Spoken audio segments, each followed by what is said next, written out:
Hello everyone. Once again, welcome back to the course of Object-Oriented Analysis and Design. This video is brought to you by Newton's Group of Institutions in association with Redefined Solutions. This is Arvind Egireddy from the Department of Computer Science and Engineering. In this video, we will discuss about advanced behavioral modeling in UML, state diagrams. In this video, we will cover topics on state chart diagrams, some important terms and concepts, common properties, common modeling techniques, modeling reactive objects, forward and reverse engineering.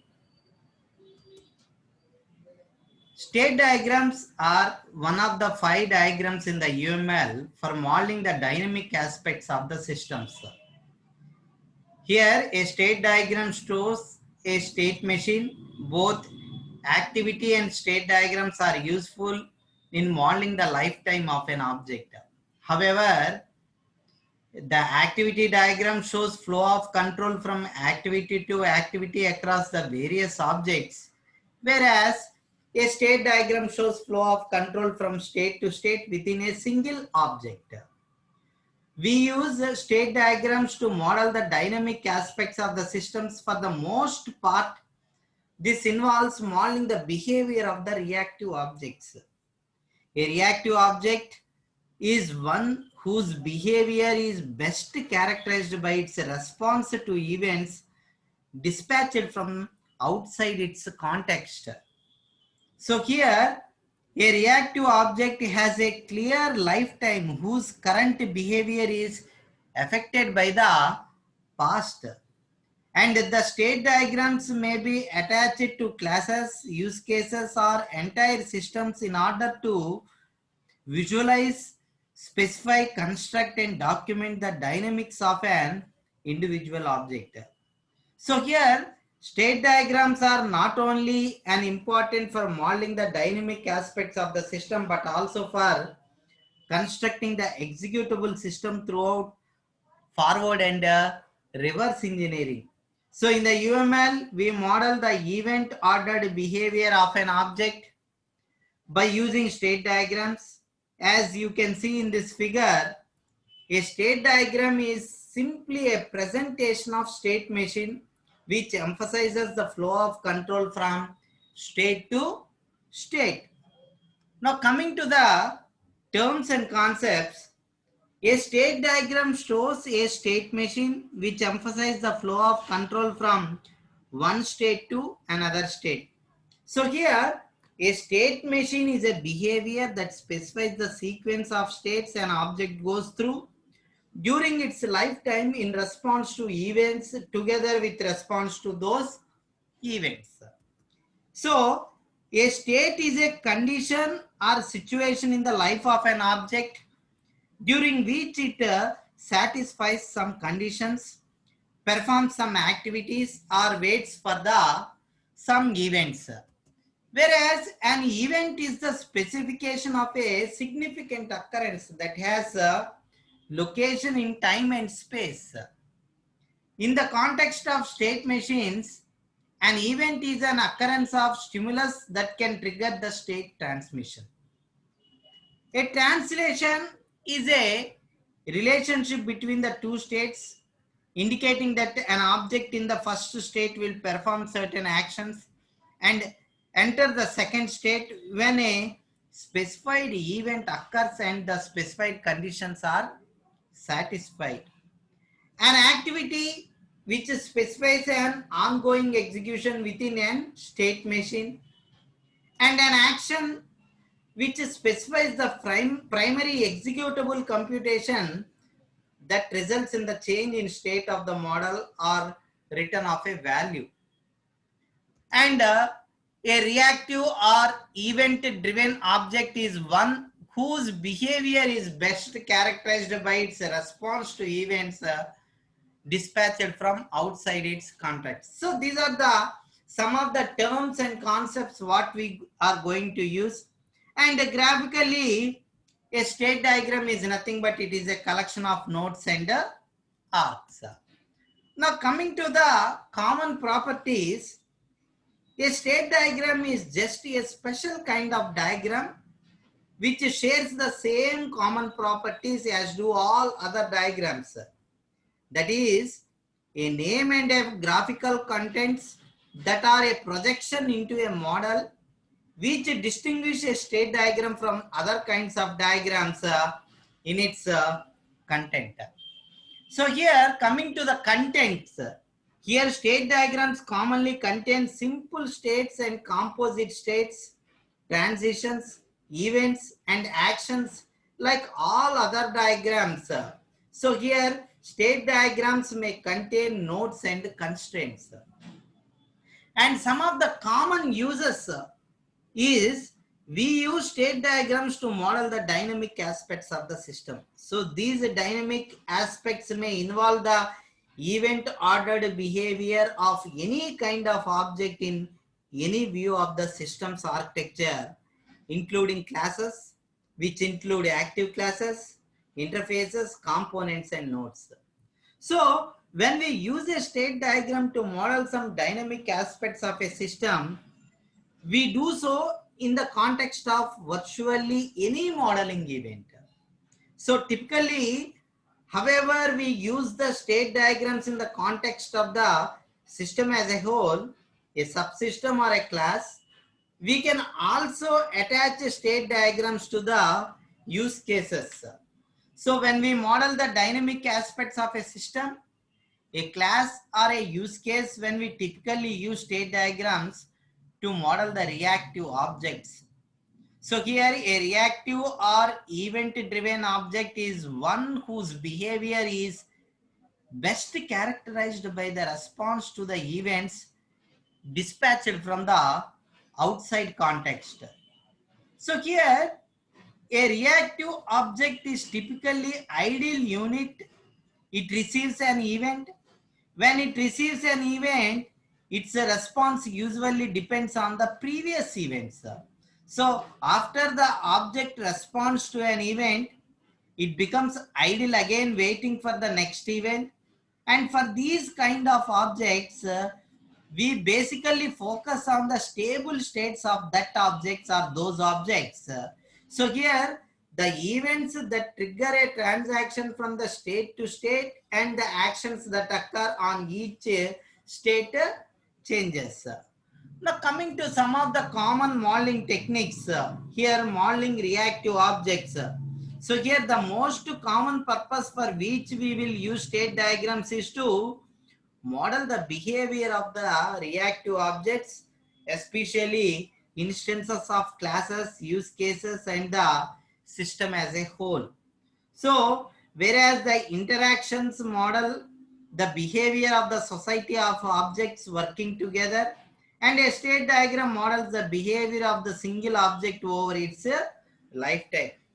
Whereas an active diagram models the flow of control from activity to activity, and a state diagram models the flow of control from event to event. So there in active diagrams, activity to activity, and in a state diagrams, it is from event to event. So when we model the behavior of a reactive objects, we essentially specify three things. The stable state in which that object may live, the events that trigger the transitions from state to state, and the actions that occur on each state change. So modeling the behavior of a reactive object also involves modeling the lifetime of an object, starting at the time of the object's creation and continues until its destruction, highlighting the stable state in which the objects may be found. So a stable state represents a condition in which an object may exist for some identifiable period of time. So when an event occurs, the objects may transition from one state to another state. So these events may also trigger some self and internal transactions in which the source and the target of the transition are at the same time. So in reaction to an event or a state change, the object may be responded by dispatching an action. So To model the reactive objects, we need to choose the context for the state machine, where it is a class, a use case, or a system as a whole.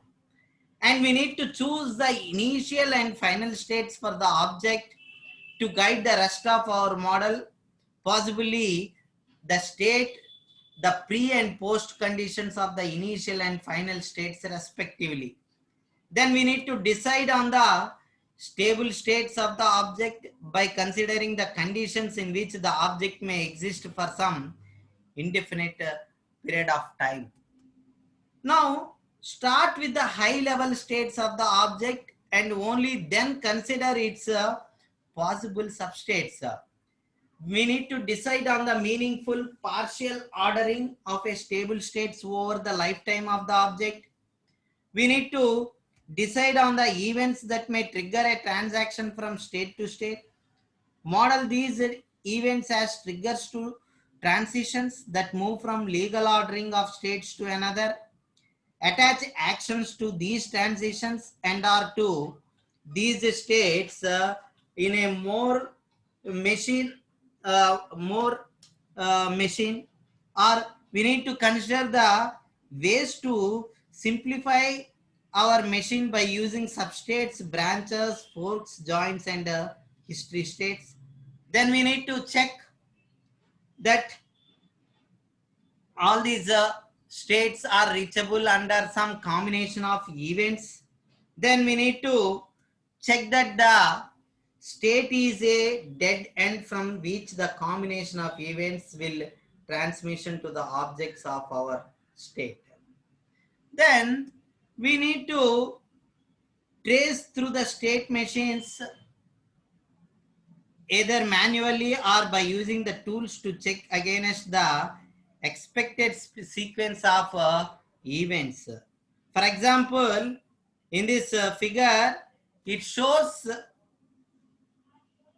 the state diagram for passing a simple context-free language, such as we might find in systems that stream in or stream out messages to the XML. So in this case, the machine is designed as a parse a stream of characters that match the syntax. So here in this figure of modeling reactive objects, the first string represents a tag and the second string represents the body of the message. So given a stream of characters, only well-formed messages that form this syntax may be accepted. So here in this figure, you can clearly see that there are only three stable states for this state machine. One is waiting, second one is getting token, and the third one is getting body. So this state is designed as a Mealy machine with actions tied to transitions. So in fact, there is only one event of interest in the state machine, the invocation of put with actual parameter C, that is a character, while waiting. So a machine throws away any character that does not designate the state of the token as specified by the guard condition. So when the start of the token is received, the state of the object changes to the getting token. While in its state, the machine saves any character that does not designate the end of the token as specified by the guard condition. So when the end of the token is received, the state of this object changes to getting body. While in this state, the machine saves any character that does not designate the end of the message body as specified by the guard condition. So when the end of the message is received, the state of the object changes to waiting state again. So here the value is returned indicating that the message has been parsed and the machine is ready to receive another message. So here we need to note that this state specifies the machine that runs continuously and there is no final state at all.